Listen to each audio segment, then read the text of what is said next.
بسم اللہ الرحمن الرحیم۔ عزیزان گرامی، بعض الفاظ پر میں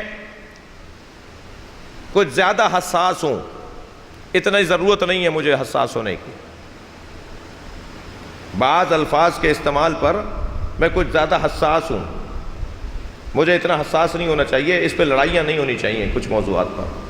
مثلا اہل بیت کی ولادت ہوتی ہے یا نزول ہوتا ہے، جو کہتا ہے ولادت نہیں ہوتی وہ بھی قرآن سے عاری و خالی اور جاہل ہے، جو کہتا ہے نزول ہوتا ہے وہ بھی عقیدت مند ہے۔ لفظ نزول بھی اہل بیت کے لیے عین مودت اور ولایت اور محبت ہے۔ بہت اچھا جملہ ہے اگر کوئی کہتا ہے آج نزول مولا کائنات کا دن ہے، 3 شعبان آج نزول امام حسین کا دن ہے، کوئی غلط نہیں ہے۔ لفظ ظہور، اس پر میں حساس ہوں، مجھے اتنا حساس نہیں ہونا چاہیے، یہ اتنا بڑا مسئلہ نہیں ہے۔ اگر کوئی عقیدت کا مارا کہتا ہے کہ آج ظہور امام حسین ہے تو وہ غلط نہیں کہہ رہا، اچھا جملہ ہے۔ 12ویں سرکار کے حوالے سے یہ لفظ اگر بولا جائے گا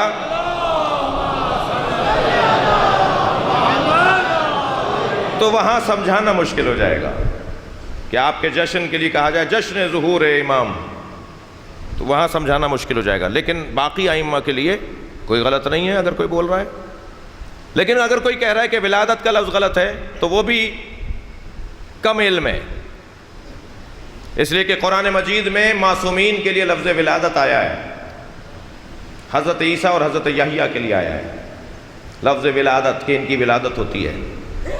100 سے زیادہ حدیثیں ائمہ کی جو اپنی ولادت کا لفظ بولتے ہیں، وہ ولادت کا لفظ ائمہ بول رہے ہیں۔ ہم میں سے کسی میں یہ جرأت نہیں ہے کہ ہم یہ سوچ بھی لیں کہ ہماری معرفت زیادہ ہے۔ لفظ ولادت ائمہ نے اپنی زبان پہ استعمال کیا، مگر عزیزو، میرے بچوں، میرے بھائیوں، میرے کم سن ساتھیوں، لفظ مشترک ہوتا ہے، معنی مشترک نہیں ہوتے۔ لفظ شہید اللہ نے اپنے لیے بھی کہا ہے، لفظ شہید اللہ نے نبی کے لیے بھی کہا ہے، اللہ شہیدہ، لفظ شہید مولا علی کے لیے بھی اللہ نے کہا ہے، کفا باللہ شہیدن بینی و بینکم ومن عندہ علم الکتاب، مولا علی کے لیے لفظ شہید۔ شہید سبت جعفر بھی شہید، شہید تقی ہادی پروفیسر بھی شہید، شہید علامہ حسن ترابی شہید، شہید علامہ عارف حسینی بھی شہید۔ تو کیا یہ سارے شہید برابر ہیں؟ لفظ مشترک ہے، معنی مشترک نہیں ہے۔ اللہ عالم ہے، نبی عالم ہے، اہل بیت عالم ہے، ہمارے مولانا بھی عالم ہے، یہ لفظ مشترک ہے، معنی مشترک نہیں ہے۔ اللہ کا علم اللہ کا علم ہے، لفظ مشترک ہونے سے معنی مشترک نہیں ہوتے۔ ائمہ کے لیے لفظ ولادت جب استعمال ہوگا تو اس کے معنی کچھ اور ہیں، میرے لیے جب استعمال ہوگا تو اس کے معنی کچھ اور ہیں۔ جب میرے لیے لفظ ولادت استعمال ہوگا تو اس میں نجاست پوشیدہ ہے، ان کے لیے استعمال ہوگا تو اس میں طہارت پوشیدہ ہے۔